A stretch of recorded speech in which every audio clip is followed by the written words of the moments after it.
Umaasang puso niyang maari pa silang magkabalikan ni Evan James. Yun ang tunay na dahilan kung bakit gusto niyang muling makasama at makilala to. Ngunit namatay ang pag-asa na makilala niya si Claret.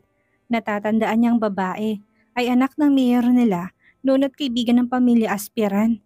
Nasaktan siya sa kaalamang wala nang ang pag-asa ang kanyang puso. Halos nakayakap na ito kay Evan James sa harap ng mga empleyado ng huli.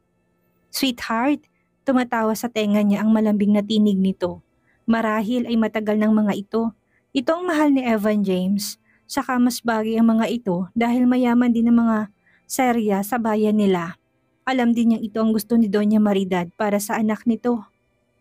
Kaya dapat na niyang patayin ang pag-ibig na alam niyang sisira lamang sa kanyang pagkatao. Ngunit paano kung pangalan pa rin ni Evan James ang sinisigaw ng puso niya? Inilatag niyang katawan sa kama. Sa panaginip niya ay si Evan James pa rin ang kasama niya. Hinayaan niyang maglaglag ang kanyang mga luha. Wala na siyang magagawa kung hindi ang kalimutan ng unang lalaking minahal niya at pinangarap na makakasama niya habang buhay. Nagmukha lamang pala siyang tanga sa kakahintay dito. Matagal na palang pag-aari ito ng ibang babae. Sapat ng 9 na taong nagpakatanga siya. Pinagkait sa kanya ng mga tao yun ang pribilehiyo ng pagdadalaga. Ngayon inapatunayan niyang hindi pala siya nag-grow bilang babae. Masakit ang katawan niya kinabukasan nang magising siya. Ngunit kailangan niyang bumangon at pumasok sa trabaho.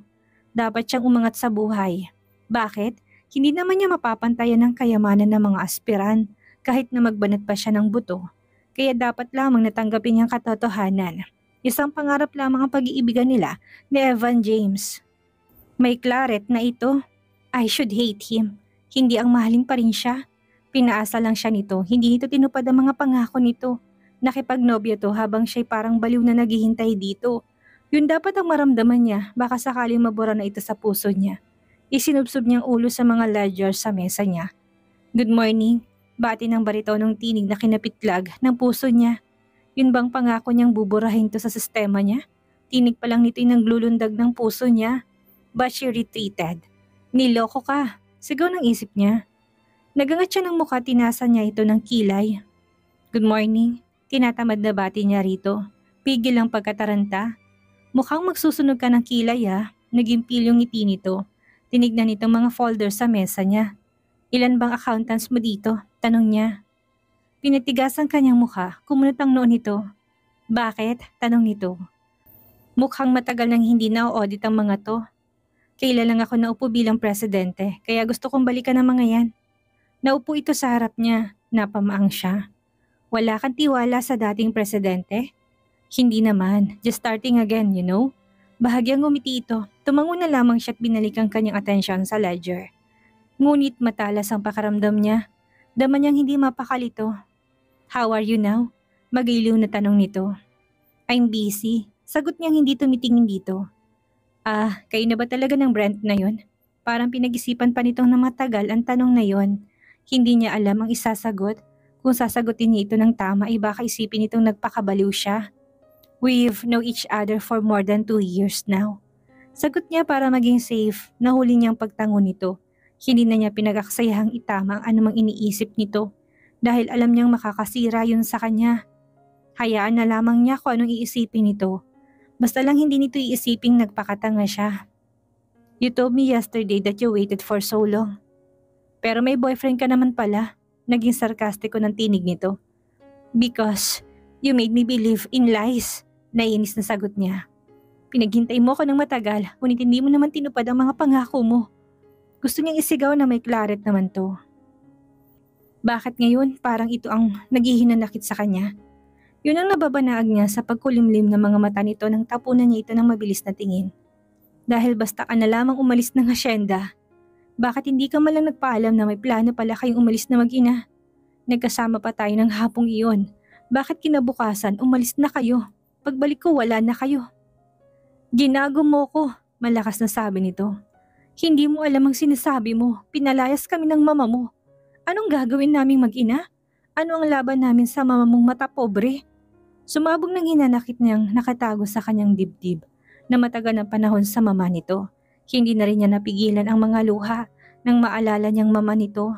Alam niyang kahit pa siguro mahal pa rin nilang isa't isa, hahadlangan pa rin niya ng mama nito. Kung noon ay binaliwala niya yon, ngayon ay naunawaan na niyang kalakaran sa buhay. They were not meant for each other. Hindi sila magiging masaya at hindi nila matutupad ang pangarap nila. Shh! Nakalapit na pala to sa likod niya. Mabilis na naikulong nito sa dalawang palad ng kanyang muka habang nasa likod niya to. Yumuko ito't pinatong ang baba nito sa ulo niya. I'm sorry, hindi ko alam. Ang sabi ni Mama, kusa raw kayong umalis kaya nagalit ako sa'yo. Mahinang sabi nito. Kaya alam ko na noon pa na hindi na matutupad ang mga pangarap natin. Hindi sapat ang mga pangako natin, ngunit naghintay pa rin ako sa pagbabalik mo. Pero lalong bumalong ang kanyang mga luha at hindi niya masabing may mahal na itong iba, na pag-aari na ito ng iba, na hindi niya matanggap na iba ng nasa puso nito. Denise, hindi kita nakalimutan. Matagal kitang pinahanap at matagal ako umasang sana pagbalik ko'y magkikita na tayo. Ngunit napakarami na palang nangyari. Hindi ka na pala sa akin. Matigas na sabi nito. At hindi ka na rin akin. Maluhalo ang sambit niya. No, agaw nito. Napatingala siya't kitang-kitang kaguluhan sa mukha nito. Evan James, akala ko'y mahal natin ang isa't isa. Akala ko'y sapat ang pangako natin sa isa't isa kaya may mahal ka ng iba? Naghihirap ang kaloobang sabi nito. No, walang pumalit sa'yo dito sa puso ko. Sa wakas nabigkas niyang mga katagang yon dahil sa pananikip ng dibdib niya, parang yun lamang ang makakapagpaluwag doon. Denise, bigla na lamang siyang niyakap nito mula sa likod. Mahigpit at parang nangangako, ngunit hindi yun sapat sa kanya dahil alam niyang may claret na ito at hindi siya matatanggap ng mama nito. No, huwag mong gawin to, Evan James. Kinalas niya mga bisig nito. Why, akala ko ba wala akong kapalit? Nagtatampong sabi nito. Hindi na natin kayang balikan ang nakaraan. Pinunasan niyang kanyang mga mata. Hindi siya dapat madala ng bukso ng damdamin niya. Masasaktan lamang siya ulit kapag umasa siyang kaya siyang ipagtanggol nito. Hindi nito nagawa yun noon, naisahan sila ng mama nito. At maaaring mangyari ulit yon nang hindi nila namamalayan. Mahirap ang umasa at maghintay na matagal, Evan James. Ngayon ay alam ko na kung anong dapat kong gawin. Ang lumaya sa nakaraan. Yun lang ang gusto kong mangyari. Matigas na sabi niya. Dahil kay Brent, hindi ba? Galit na wika nito. Sinungaling ka. Ang sabi mo wala akong kapalit. Pero maliwanag naman na gusto mo lang malaman na hindi mo na ako mahal kaya pumayag ka magtrabaho dito. To prove to yourself na maaari mo na akong kalimutan. Lalong tumaas ang tinig nito. Dahil ganun ka rin. Hindi ba? Kaya sinubaybayan mo ko at isinet up dito para patunayan sa sarili mong hindi mo na rin ako mahal. Let's finish this. Napatayo siya bigla, tumingin ito sa kanya. Kuyom ang mga kamay. May Brent na naghihintay sa akin kapag lumaya ako sa nakaraan. Matagal na panahon ako naghintay na muli tayo magkita. Nagpakatatag siyang labanan ito ng mata sa mata. Masakit isiping naghintay pala ako sa wala. Taas noong sabi niya. Hindi ito nakapagsalita. Iniwan kong address ko noon kay Maria. Umasa kong pupuntahan mo ko sa nilipatan namin. Umasa kong tutuparin mo pangako mo sa akin.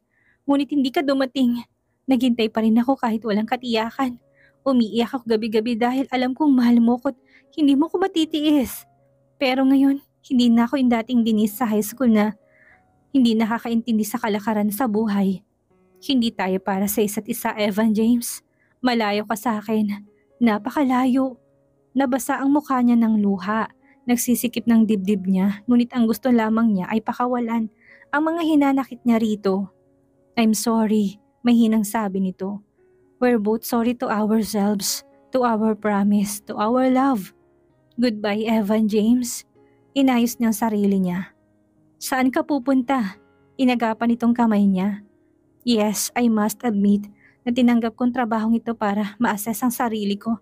Para makalaya ako sa nakaraan na maluwag ang dibdib, para hindi ako magkamali sa magiging desisyon ko. Sapat ng mga luhang ibinuhos ko habang hinihintay kita. Panahon na para tumayo ako taas nung ipagpatuloy ang buhay ko na hindi kakasali sa mga plano ko. Nagpatuloy pa rin ang paglandas ng mga luha niya sa kanyang mga pisngi. Nang sa ganon, malaya ka nang ipagpatuloy ang relasyon mo kay Brent? Sarkastikong tanong nito.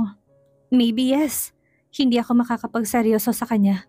Para matanggap siya ng buong buo sa puso ko dahil iniisip kong baka nagkamali lamang ako. At ngayon, malaya na ako. Matatag na sagot niya. Lalong kumulimlim ang mga mata nito. Do you think so? Tumango siya. Goodbye. Sorry, hindi ko na maipagpapatuloy ang trabaho ko dito. Paalam niya. Dahil takot ka. Dahil nalilito ka. Dahil baka mapagtanto mo ako pa rin palang nasa puso mo. Bakit mo iiwan ang trabaho mo? Titig na titig daw sa kanya. Dahil mahal mo pa rin ako at ayaw mo na ako makita. Dahil natatakot kang baka magkasala ka sa boyfriend mo? Dugtong nito. You're so unfair, Evan James. Inis na sabi niya. Unfair? I hired you to assess your feelings for me, okay? I admit, 9 years, napakatagal nun at alam ko marami na nangyari sa mga buhay natin. Marami na rin na nagbago sa atin. But our promises, I held on to that. Nagtagi sa mga bagang nito. I held on to that as well. But it was just false hope that made me cry all night. Now I'm free. I'm a better person now. I can handle myself and my feelings. We are not for each other. May kanya-kanya na tayong buhay. Matatag pa ring sabi niya. You're not leaving. Pinigilan itong kamay niya. Magtatrabaho ka pa rin dito. Patunayan mong hindi ka naapektado sa presensya ko. Matatag ding sabi nito. Naguluhan siya sa sinabi nito. Pinahihirapan lamang niya ang sarili niya kapag nagpatuloy pa siyang magtrabaho dito. Ngunit nang makita niyang naging formal ang mukha nito, ay nakonsensya siya. Maaring mag-isip itong walang kwentang pinag-aralan niya kung basta na lamang iiwan ang trabaho niya. Naumpisahan mo ng trabaho. Then continue. Kung talagang pinalaya mo ng puso mo sa mga pangako mo noon, ay anong magagawa ko? Binitawan itong kamay niya. Do your work, Miss Ratatar. Formal na sabi nito, hindi siya makapagsalita nang basta na lamang tumalikod ito at lumabas ng opisina.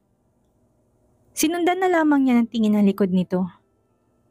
Kamustang trabaho mo kay Mr. Asperan? Maaga ring dumating si Brent sa opisina na parang alam nitong maaga rin siyang papasok. Marami, napaluha siya. Kahit anong gagawin niya ay natatalo lang siya ni Evan James. And that weakness she hated the most. Kumulimlim ang mukha nito. And you still love him? Bumagsak ang mga balikat nito. I'm really sorry for my life. Why? Parang alam na nitong laman ng puso niya. Well, ano bang magagawa mo? Ganun daw talaga ang true love. Natawa na ito ng mahina. Brent, hindi nakakatawa. Nainis na sabi niya. Umiling to. Gusto niyong pahirapan ang mga puso niyo. Baliw kayo. Natawa na ito ng malakas. Dapat hindi ganun ang sinabi nito. Dapat ay payuhan siya nitong wag na siyang maging baliw. Iba ka rin talaga. Umiling siya at naupo na lang sa swivel chair niya. Love can move mountains, Denise. Love is blind. Love is a mystery. Love is a many splendored thing. But we can really describe love. Remember that? Umiiling na sabi nito. Iniinis mo pa ako. Imbis na tulungan mo kong lumimot para matuwa ka na. Na baka may pag-asa ka na. Ulul. Angin niya rito sa inis. Ayaw ko maging panakip butas. Nakakasira ng pride, honey. Get out! Inis na itinaboy niya to. Ngunit tumimo sa isipan niyang mga sinabi nito. Tama naman ito. Bakit hindi na lamang ito mahalin niya? Kay ibig-ibig naman to. Baliw nga siguro ang umiibig. Hapon na nang gumayak siya sa pag-uwi. Pumasok si Brent sa cubicle niya. Ihahatid na kita, alok nito. Akala ko ba ayaw mo ng panakip butas lang? Nakatawang sagot niya. Well, malay mo, baka matauhan ang puso mo. Kumindat pa ito. Umiling siya at sumunod na siya rito palabas ng kanilang opisina. Magaan ang loob niya kapag itong kasama niya. Ngunit alam niyang hindi nito mapapalitan si Evan James sa puso niya. Yun ang ikinalulungkot niya. Nag-iisip siya kung hahayaan pa rin niya itong umasa na makawala nga siya sa kabaliwan niya. Naawa siya rito.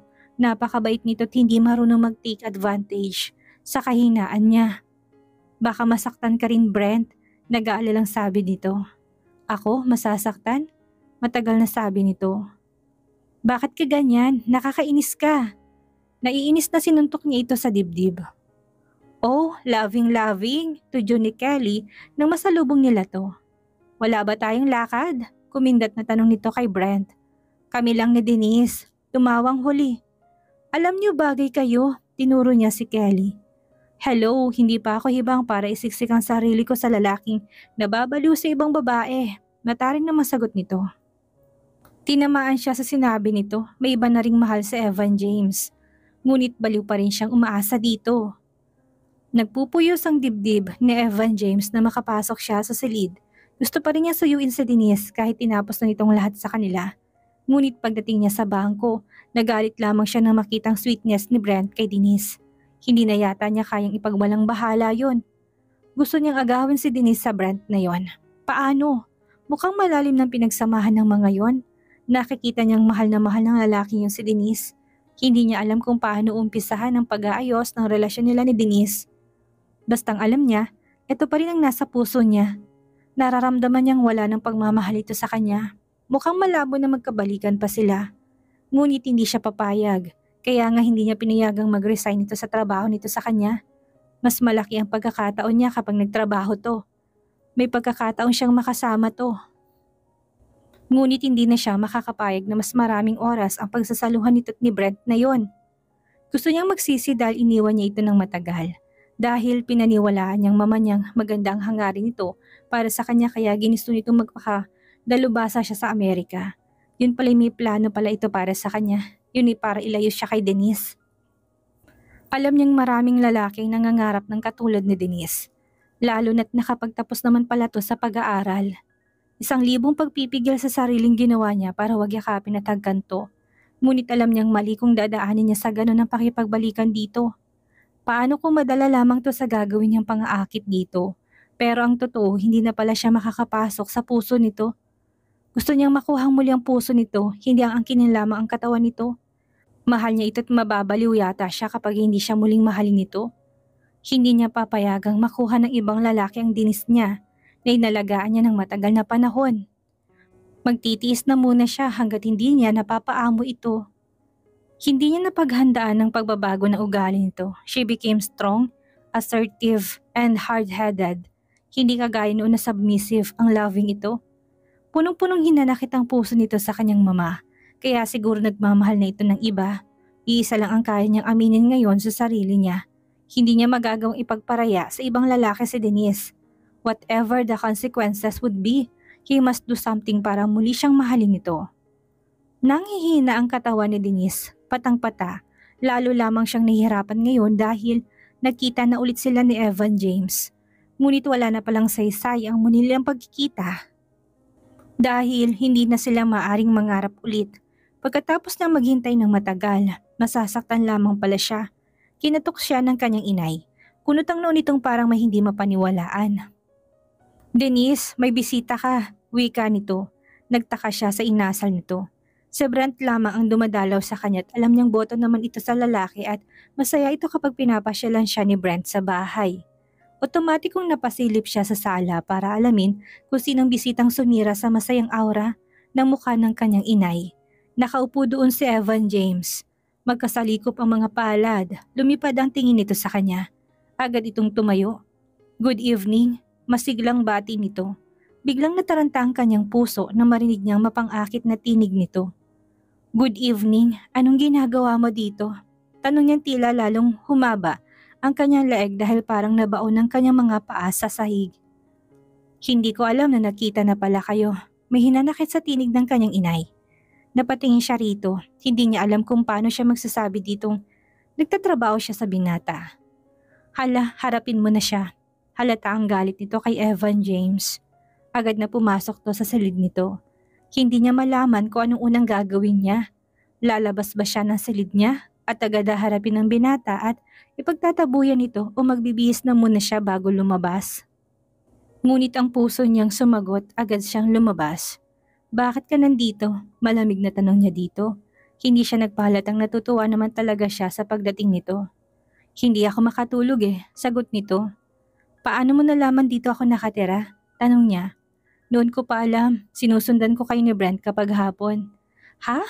Gusto na niyang yakapin to, ngunit nagpigil siya. Hindi ba't nangako siyang kakalimutan na niya to? Ngunit tama si Brent. Love can move mountains, can wash away the pain. Denise, mahinang bigas nito sa pangalan niya. At kapag ganun ang tono nito ay kinikilig na siya. Kagaya ng mga bata pa sila. I want to know you better again. Hindi ko pala kayang, pabayaan na lamang kitang tuluyan mo kong limutin. Hindi ko kayang mapunta ka na lang kay Brent. I'll fight for my love. Please, pagbigyan mo naman ako. Kung nasaktan man kita, hayaan mo mag-umpisa ulit tayo. Nakikiusap pati ang mga mata nito. Pumikit siya, ayaw niya makitang nagsusumamang mga mata nito. Nabagbag ang puso niya, hindi niya kayang tignan ang mukha nitong nagmamakaawa dahil hindi naman kailangang magmakaawa pa ito. Mahal pa rin niya ito, kumabog ang dibdib niya and there was longing on her part to touch him. Hindi niya alam kung saan nanggaling yun nang titigan siya nito na nakikiusap ng mga mata. Naramdaman na lang niyang nakakulong na siya sa mga bisig nito. Gaya ng dati parang nangangakong mga yakap nito. Hindi pa rin siya dumilat. Gusto niyang magprotesta, ngunit may parte sa isang sulok ng puso niyang nagsabing hayaan na lang niyang makulong siya habang buhay sa mga bisig nito. God, she must still be in love with him. Napaluha siya, ngunit pinigilan niyang kakaibang pintig ng puso niya. Denise, let's settle this, okay, honey? Bulong nito, hindi pa siya handang makipag-argumento sa kanyang puso at isipan. Hinayaan niyang maramdaman niya ang bagong tuklas na damdamin. She must study it and decide later. Tinitigan itong mukha niya, hinaplos nito yon. Nagbabalik ang Evan James na kilala niya noon. Gentle and sweet. Please, let me love you for the second time. Pagsusumamo nito. Dama na niyang hininga nitong tumatama sa leeg niya at ang pandama na kanyang tenga ay nakisaya rin sa naamot na hininga niyang mula sa bibig nito. Hindi niya maipaliwanag ang damdaming lumukob sa kanya. Unang pagkakataong nadama niya yon. Ibang-iba, hindi kagaya ng naramdaman niya 9 years ago. But her heart was still beating so fast na parang nakikipagkarera sa 10 kabayo. Mas matinding impact ang bumundol sa kanyang dibdib. Susuko ba siya sa puso niya? Pagkatapos, ano naman kayang gagawin nito? Iiwan siya at muli siyang masasaktan? Hindi na siya papayag na mangyari yon. Inilayo niya ang kanyang katawan mula dito. I don't know. Natatakot na ako. Mabuti pa sigurong manatiling asika nila kaysa maging malambing ito sa kanya. She couldn't possibly fall in love again. Denise, I want to tell you that. No, tinakpan niyang kanyang tenga. Hindi na ako maniniwala pa sa'yo. Sumumpa ka man ng ilang libong beses. Maagap na agaw niya sa sasabihin nito. Kung ganun, dapat mabuhay ako ng 1,000,000 oras. At sa bawat segundo, bibigkasin ko kung gaano kita kamahal. And before I die, you'll realize how much you mean to me. Madamdaming sabi nito, tumayo ang lahat ng balahibo niya sa katawan. Paano niya titiisin ito kung nag-uumapaw pa rin ang pag-ibig niya dito? Hindi niya kayang kalimutan na lamang ang mga pangarap nila noon. Humigpit ang yakap niya rito. Mahal na mahal niya si Evan James. Kaya tinanggap niyang invitation nito ng hapong iyon. Gusto niyang makilala nila ulit ang isa't isa. Siya rin ang may hirapan kapag pinigilan niyang kanyang puso. Nagtataka mga office mates niya nang sabihin niyang may iba siyang date at hindi si Brand. Ngunit natanggap naman ng lalaki ang mga malungkot na titig ni Kelly at Candy rito. Saan mo ba ako dadalhin? Tanong niya sa binata nang lumiko sila sa bandiya mula sa Ayala. Going home. Nakangiting sabi nito. Home? Napamaang naman na tanong niya. Yes, honey. Kumindat to, hinaplos ang kanyang muka. In your house? Nakatawang sabi nito. This is not the way, sagot niya. Iba ang daan patungo sa bahay nila. Ngumiti lamang ito, maya-maya pumasok na sila sa Forbes Park. Oh my God! Natutup niyang kanyang bibig, bigla siyang kinabahan. Ang bahay pala nitong tinutukoy nito. Hindi pa siya handang makaharap ang mama nito. Baka magalit ang mama mo, may hinang sabi niya. Ginagap nitong palad niya. Just relax. This is just the beginning. Ipaglalaban na natin ang pag-ibig natin at ipangako mong lalaban ka, Denise. Di pag-aalala sa tinig nito. Tumango siya. Nung bata pa siya, nangako siyang ipaglalaban niyang pag-ibig niya. Ngunit hindi siya nabigyan ng pagkakataon. Siguro dapat gawin na niya iyon ngayon. Malaking gate ang pinasukan nila. Paghinto ng BMW nito sa harap ng magarang arko, nang malaman siyang bahay nito ay kagatong bumaba at pinagbuksan siya ng pinto. This is your house, gaya ng pangako ko noon sa'yo. Dito tayo bubuo ng masayang pamilya. Hindi ba napakabilis ng lahat? Kailan lamang may nakita siyang babaeng nakapulupot sa bisig nito. Bakit siya nagpapadalos-dalos na naman? Ngunit nangako siyang ipaglalaban niyang pag-ibig niya sa kahit na kanino. Sa mama nito at sa babaeng nagnanais na umagaw dito sa kanya. Evan James, paano si Claret? Huwag mo siyang alalahanin, hindi ko naman siya pinaasa. At sa totoo lang, siya lang naman ang palaging dumidikit sa akin. Pero alam niyang may iba akong mahal at hindi siyang babaeng pangarap kong pakasalan. Ang mama at ang papa niya lang ang nangangarap noon. Inakbayan siya nito at giniya papasok sa bahay. Ang mama mo, you promised to fight for me. Tinitigan siya nito. But, idinikit nitong hintuturo nito sa kanyang labi. Okay, dahil mahal kita. That's good. Ngumiti ito ng ubod tamis. I want to be with you. Gaya ng mga bata pa tayo, masuyang bulong nito sa kanya. Ako rin, matagal ko hinintay to Evan James. Namungay ang kanyang mga mata, wala siyang hindi kakayanin, maging masaya lamang sila. Matupad lamang ang mga pangarap nila. Huwag kang mag-alala, this house is your kingdom. Walang karapatan si mama dito. Lumuwag ang dibdib niya sa sinabi nito. Nasa paanan sila ng mataas na hagdan nang hagkan siya nito sa unang pagkakataon, maalab at humihingi ng katugon. Ako lamang, nakadikit ang mga labi nito sa mga labi niya. Oo, ikaw lamang, hindi ko naging nobyo si Brent. Hindi siya nagkaroon ng pagkakataong pasukin ng puso ko dahil isinara mo yun na matagal na panahon. Kahit na may takot pa rin siya, tinanggap pa rin niyang mga halik nito. Naging mapag-angkin ang mga labi nito.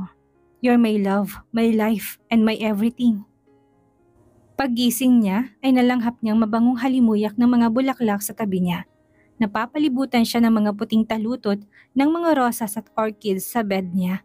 May isang bungkus ng mga pulang rosas sa gawing kanan niya. Kagagawan to ni Evan James. Sinusuyo na naman siya nito, hindi niya maiwasang magalak at ngumiti. Dinampot niyang isang rose at tinagkan yon. May naramdaman siyang sikdo sa kanyang puso. Nagugustuhan yata nitong ginawa ng binata. Muli niyang hinalikan ang pulang rose na may ngiti sa mga labi. Nasa ganong ayos siya nang bumukas ang pinto. Good morning, honey. Masiglang bati nito, nakatutok ang mga mata sa kanyang muka at sa rose na hawak niya. May hawak itong tray kung saan may nakapatong pang isang pulang rosas doon. Bigla niya nabitawan ng hawak niyang rose. Binuka niyang kanyang mga bisig. Good morning, ang gwapo naman ng waiter ko. Salamat sa mga mababangong bulaklak. Ilang linggo nang dinadala siya nito sa bahay nito.